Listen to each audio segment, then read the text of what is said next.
Hello friends.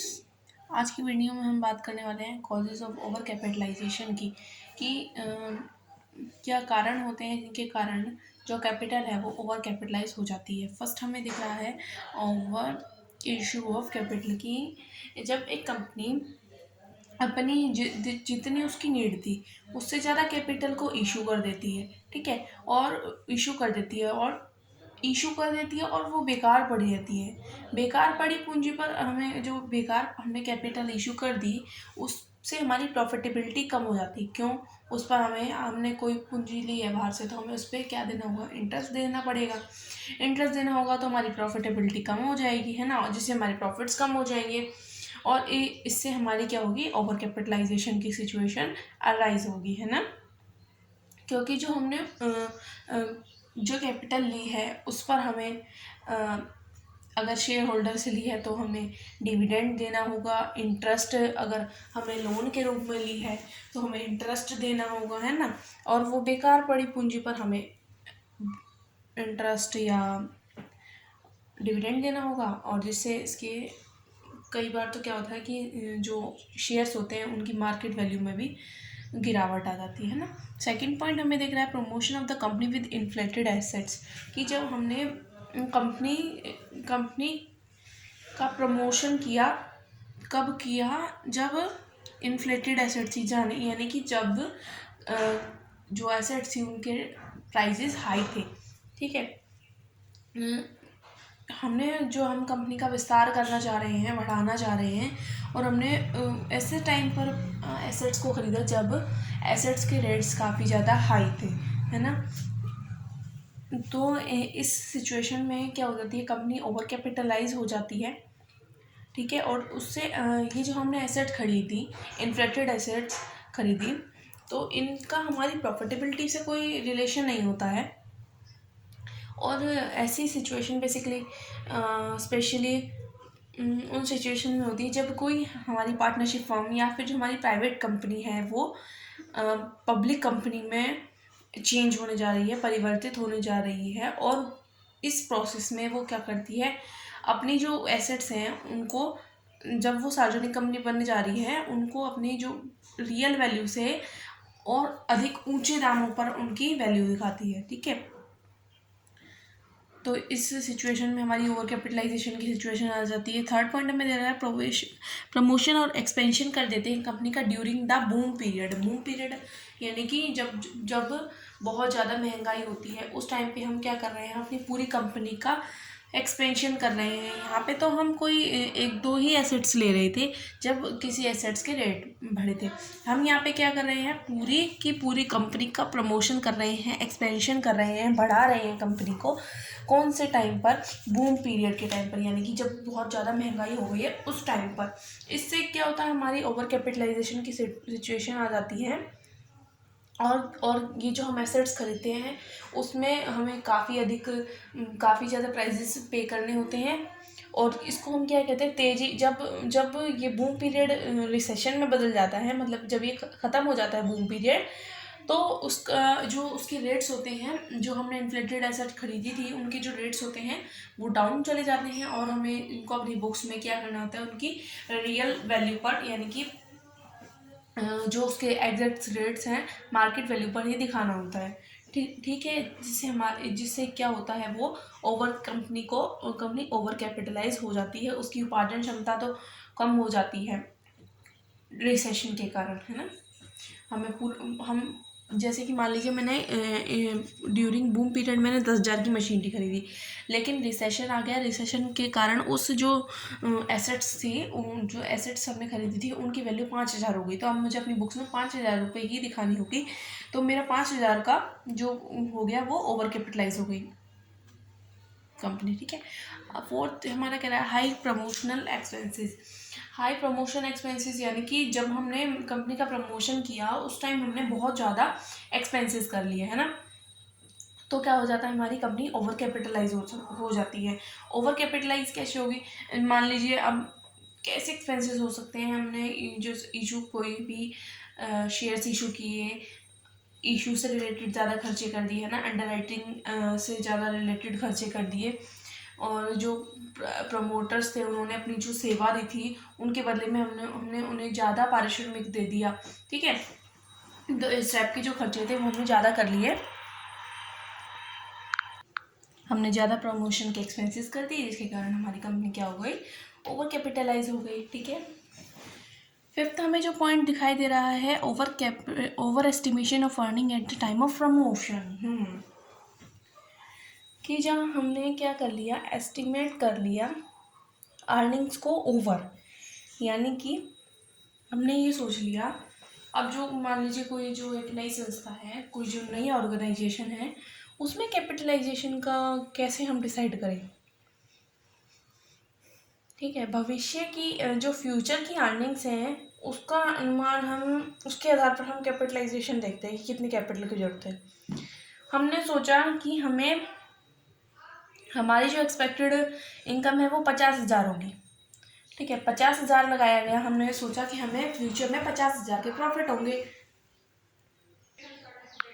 और हमारी जो नॉर्मल रेट थी वो 10% थी। ठीक है, नॉर्मल रेट इसके हिसाब से हमें 5 लाख की कैपिटल की ज़रूरत होगी। अगर मुझे 50,000 का प्रॉफिट कमाना है फ्यूचर में, तो मुझे 5 लाख रुपए की ज़रूरत है अभी कैपिटल में लगाने के लिए। ठीक है, लेकिन बाद में जब हमें पता चला कि हमें तो हमारी जो अर्निंग्स थी वो केवल 40,000 ही हुई। ठीक है, और इसके लिए मुझे केवल 10% थी, यानी 4 लाख की कैपिटल की ज़रूरत थी। 1 लाख रुपए का तो मेरे वैसे ही पड़े रहे, और वो इसके कारण मेरी ओवर कैपिटलाइज हो गई, यानी कि जो हमारी एक्चुअल इनकम थी वो कम रह गई हमारी एक्सपेक्टेड इनकम से। जितना हमने सोचा था हमें उतनी अर्निंग्स नहीं हुई, उससे कम हुई। तो जो हमने ओवर कैपिटल, जो हमने एक्स्ट्रा कैपिटल हमने अराइज की, उसके कारण हमारी कंपनी क्या हो गई, ओवर कैपिटलाइज हो गई। अब 6 पॉइंट हमारा है, under estimation of rate of return at the time of promotion. की हमने क्या करा, अंडर एस्टिमेशन कर लिया रेट ऑफ रिटर्न का। पिछले पॉइंट में हमने क्या किया था, ओवर एस्टिमेट कर लिया था अर्निंग्स का। इस पॉइंट में हमने किया है अंडर एस्टिमेशन कर लिया रेट ऑफ रिटर्न का कम। कि हमने यहाँ सोचा कि जो हमारे इनकम होगी वो, अगर मुझे 50,000 के प्रॉफिट है, मुझे 50,000 के प्रॉफिट होंगे, 50,000 की अर्निंग होगी।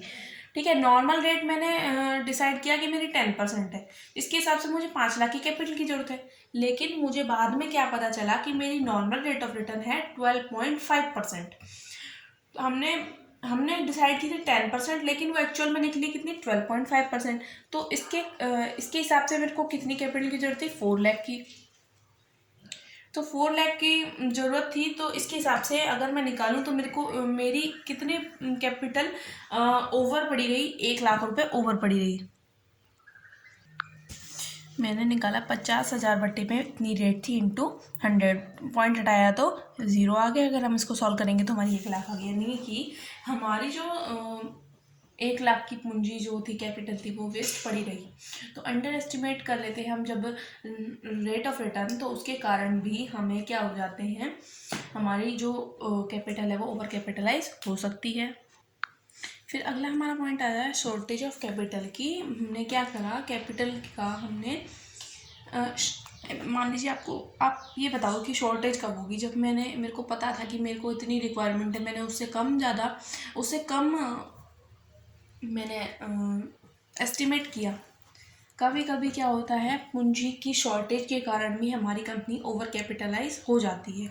ठीक है, जब हमें पता हो पूंजी की आवश्यकता का कम पूर्वानुमान लगाया जाता है, यानी कि जब हमें पता था कि हमें मान लीजिए हमारी कंपनी को 50,000 की ज़रूरत थी, लेकिन मैंने ये एस्टिमेट किया कि मेरी कंपनी को 40,000 की ज़रूरत है।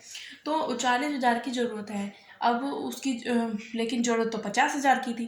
ठीक है, फिर हमने क्या करा, उसको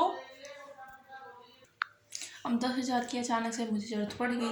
अब मुझे अचानक से ज़रूरत पड़ गई तो मुझे क्या करना होगा, उसको मुझे बाहर से जो ज़्यादा ऊंचे ब्याज दर पर मुझे क्या लेना होगा, उधार लेना होगा। तो हमारी जो इनकम्स है, इनकम का जो बहुत बड़ा पार्ट क्या होगा, वो मुझे ब्याज के रूप में मुझे पे करना होगा। ठीक है, जिससे कि हमारे जो शेयर होल्डर हैं, शेयर होल्डर को बहुत ही कम इनकम हो पाएगी। ठीक है, जिससे कि हमारे जो शेयर्स हैं उनके बाज़ार मूल्य, जो मार्केट प्राइस है, वो भी कम हो जाता है, ठीक है ना, जिसके कारण कंपनी ओवर कैपिटलाइज हो जाती है। कैसे होती है शॉर्टेज ऑफ कैपिटल में, कि जितना मुझे पता हमने सोचा कि 50,000 की 40,000 की ज़रूरत है, लेकिन असल में थी 50,000 की ज़रूरत।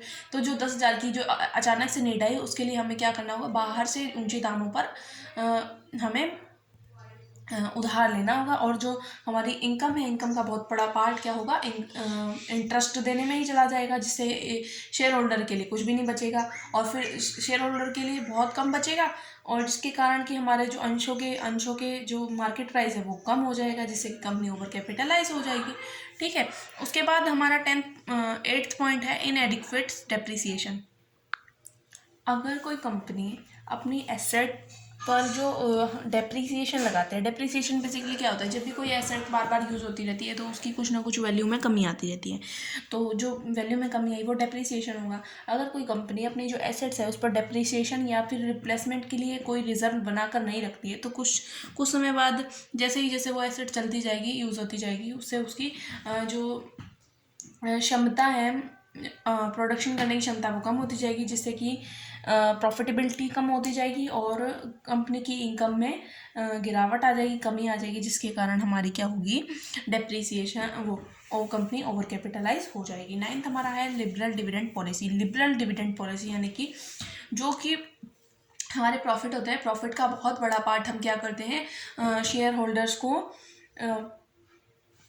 देने में, मतलब कि ऊंची ब्याज दर पर, मतलब कि बहुत ज़्यादा पार्ट हम क्या कर देते हैं, डिविडेंड देने को यूज़ करते हैं, और बहुत कम पार्ट को हम अपने ही बिजनेस में रिटेन करते हैं या फिर इन्वेस्ट करते हैं, जिसके कारण कंपनी रिजर्व नहीं बना पाती है, तो फिर उसके बाद उसको क्या करना पड़ता है, बहुत ज़्यादा ऊंचे दामों पर क्या करना होता है, उधार लेना होता है। उधार लेने के लिए फिर क्या होगी, उसकी इनकम कम हो जाएगी, तो कंपनी ओवर कैपिटलाइज हो जाएगी, है ना।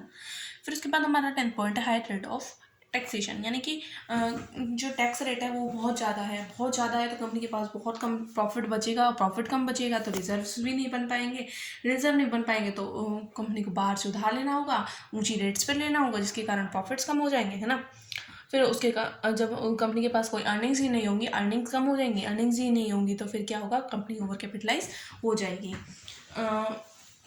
उम्मीद है आपको समझ आए होंगे कॉजेज ऑफ ओवर कैपिटलाइजेशन। अगर वीडियो पसंद आई हो, like share and subscribe and comment जरूर कीजिएगा। Thank you.